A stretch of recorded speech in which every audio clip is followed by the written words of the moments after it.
don't want to die with a dick on my face.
Hey guys, Jim here. Welcome back once again. And I've got to tell you, I am beyond excited right now because I get the opportunity to bring out to you one of my absolute favorite designs ever.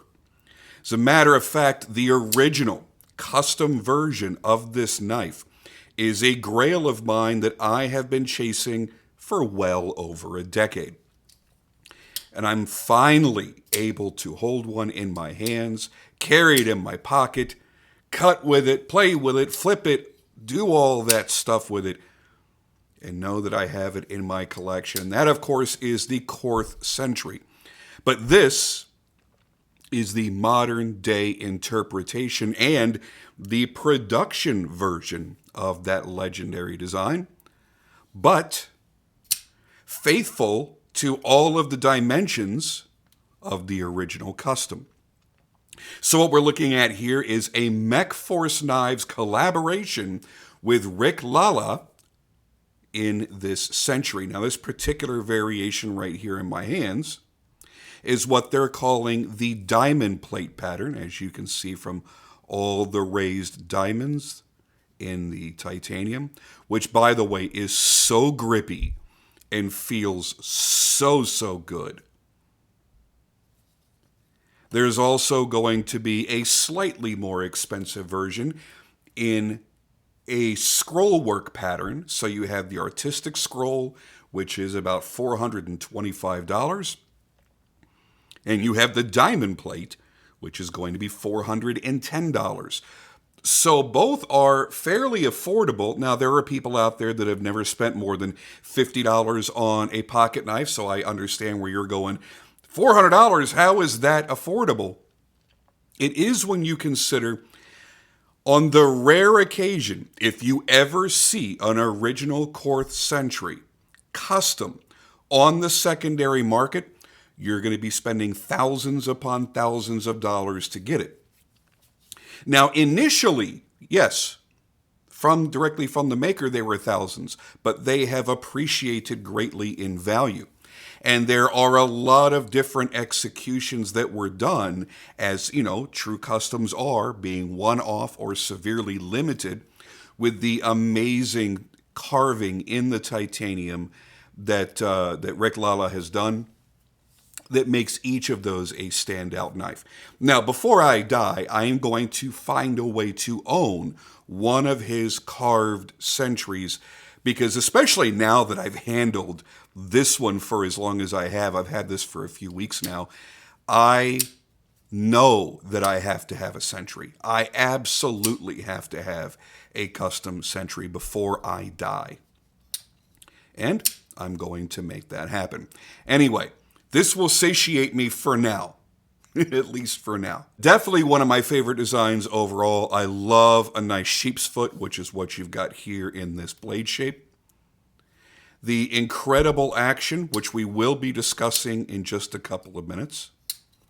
The way that the ergonomics just melt this knife into your hand. Choils where there should be and none where there shouldn't be. Everything from here back is very, very neutral. But yes, your index finger is going to be put in its place right there behind the flipper tab, acting as a guard. You can choke up if you need to. You have enough room right up here.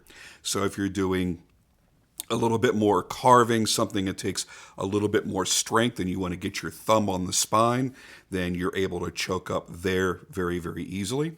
Because of the shape of the blade, this will work very well for indexing right up here and doing long slices with a pinch grip. So besides being a gorgeous looking knife, it is a very practical cutter as well. And Mechforce has been knocking things out of the park. The quality level that we've seen them display is insane. One of my current favorite knives is this one right here, which I reviewed recently, which is the Apocalypse, where they teamed up with Alpha Hunter Tactical Design to create this. And it's in one of my favorite patterns with the 80s carbon fiber.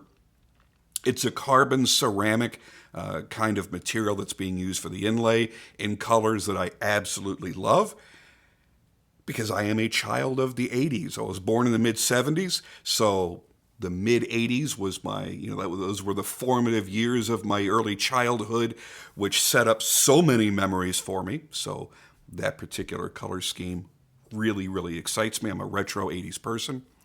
And I love the work that Mechforce has done so much that I have teamed up with them, and they are going to be releasing my Hellraiser design. For those of you that have followed me for any length of time, you know that my most popular custom knife that I have made has been my Hellraiser model. And now it's going to be finally available in a flipper. Now, it's being held off just a little bit because as much as I love the prototype and as perfectly executed as it was, and many of you that went to Texas Blade Show had a chance to handle the knife, the prototype, and feel it, as great as it is, kind of wanted to go bigger and change a couple of very teeny tiny little things. So there will basically be, if things go as planned, a full size, and then this one, which will be sort of the mini. But that's how impressed I was with their work that I absolutely had to work with them. And the knife that ultimately sold me on them when I realized these guys can do no wrong was this one right here, the SOS that they did with Tashi. And this was my knife of the year for 2023. But we are here to focus on just one knife, the latest thing of perfection. And it's I know that sounds like it's really, really hyping it up, because I really don't like to use the word perfection. I have called very few knives perfect over the past 12 years that I've been reviewing them, and this is honestly one of them. It just, the balance of it feels great. The size of it is perfect. The action is silky smooth. The fact that you have multiple methods of deployment. You can use the flipper tab. You can use the thumb slot. You can reverse flick off the thumb slot. It's just a joy to operate. And it sounds great too. Listen to this lockup.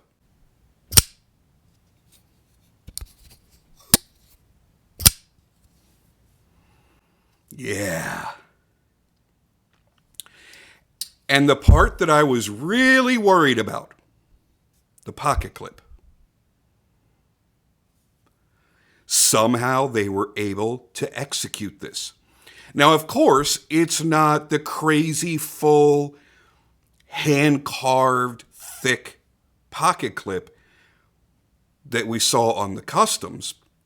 But guys, this is a $400 knife, not a $3,000 or $4,000 knife. So, you have to put things into perspective. I was worried when I found out, I saw like a sneak peek initially of just one little corner of it And I'm like, I know what that knife is. That's a Sentry. There's no way around it. Their next knife is going to be a Sentry. And I lost my mind and I reached out to the guys at Mechforce. I'm like, are you kidding me? They're like, no, yeah, we're gonna do the Sentry and we're excited about it. We think it's going to be great. And I got worried about how the pocket clip would be executed. I'm like, are they going to be able to do the snake? And yeah, I mean, for a production knife, you can only go so far. You can't do the craziness that you see in the hand-carved, thick titanium clips of the custom. But this looks really cool. So the spirit of the Sentry is absolutely here. Let's talk about the specs very quickly. Let's get that open and lay it down right there. Again, as I mentioned before, they are faithful to the original size of the custom. The overall length is 8¼ inches with a blade length of 3½ inches. Blade steel is M390. The entire handle, backspacer, pocket clip, everything is made of 6AL 4V titanium. The weight is 5.3 ounces. And of course, it's using IKBS bearings. Now, for those that know this knife, that know this maker, that makes a lot of sense. For those of you going, what do you mean, of course? What is IKBS and why should I have known that? IKBS stands for Ikoma Korth Bearing System. It was a bearing system developed expressly for knives. It was created by Flavio Ikoma and the Lalas, also known as Korth cutlery back in the day. And it's basically, bearings set into a race. Now, bearings set into a race wasn't invented by these exceptional Brazilian knife makers, but adapting the idea into the specific system, the way that they've done it here and to be used for knives, was created by them. And I believe the very first uses, and the reason why it was created or adapted into knives, I believe it was for balisongs. I believe the first ones were balisongs, but I could be wrong on that, and forgive me if I am. Now, early on, the system was starting to catch on, and because you got to realize folding knives at that time, flipper or not, and there really weren't flippers back then. I mean, Kit Carson had made a flipper or two. There were a couple of guys that had it, and they weren't flippers like this. It was an idea of, I don't even know if I can short stroke this. No, I can't. It's going to go to full lock. It was just an idea of, I can hit this and it's going to pop the blade out a little bit, and then I can finish flicking it open. Those were all done on washers. Whether they were phosphor bronze washers or nylon washers, they were always washers. Oh, it feels so good. So early on, as it started to catch on in popularity, if you were a knife maker and you wanted to do this bearing system, you wanted to use IKBS bearings, basically, you just had to ask permission because this was a registered name. It was a licensed product, basically. So you would submit a test knife to be approved, and if your quality was worth it, I don't really know what they judged everything on, but once you were approved, it didn't cost you anything for the licensing, but you had to be approved to do it. And then somewhere on the blade, and it was usually chosen to be on the backside, most makers put it right up there on the flats, you would have the IKBS logo, which we don't see that often anymore because honestly, nowadays, everyone and their brother seems to have some sort of bearing system. There are a lot of different bearing systems out there. And while today's captive bearings are great and a lot easier for the knife makers to assemble, it was IKBS that started it all for the knife world. If you look right here at the logo, that really honestly is what IKBS is. It's a bunch of loose ball bearings that are set in there. And there's a tricky little way for you to do it as a knife maker. I've watched several knife makers doing it, sitting in their shops. And I was sitting in Todd Begg's shop one day watching Todd assemble a knife. I don't remember what the knife was. And he was doing it like lightning fast. And I'm like, oh my God, IKBS, what a pain in the butt. How many balls have you lost today? He's like, none. He goes, there's a simple way to do this.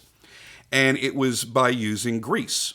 So you can use grease, and then you can put the grease on your fingers or on a tool of some sort, whatever you want to pick up the ball bearings with.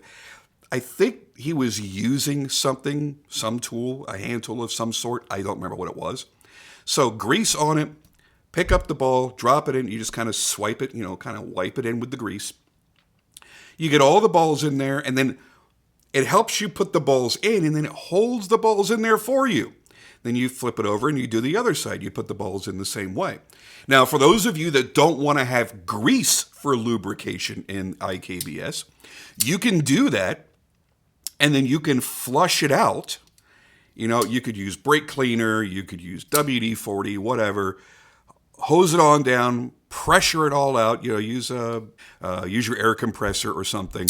Get it all out of there, and then drip in the lubricant that you would want to use.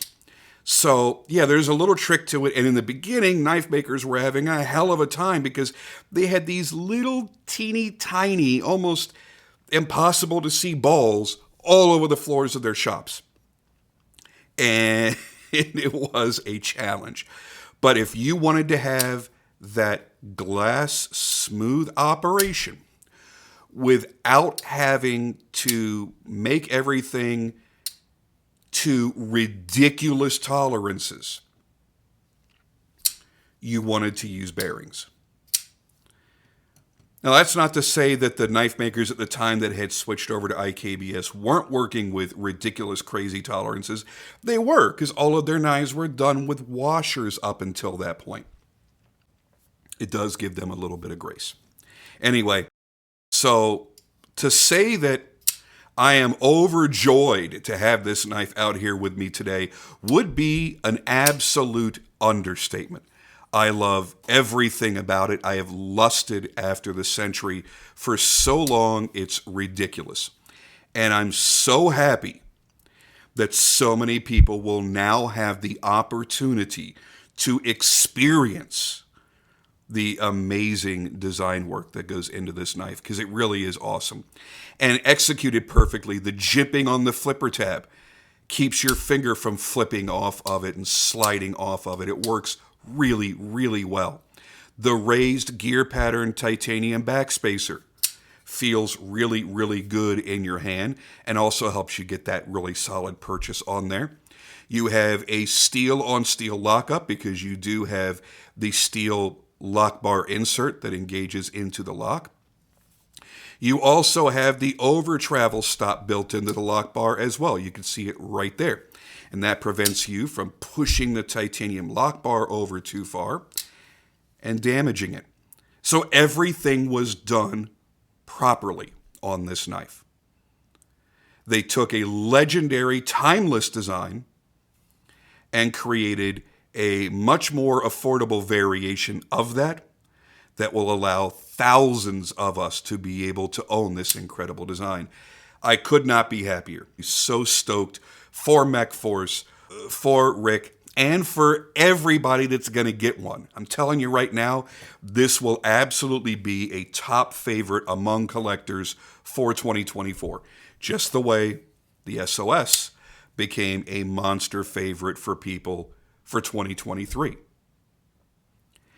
And kicking things off at the very beginning of 2024, this was a monster hit. They sold out very, very quickly on every iteration of the Alpha Hunter Apocalypse.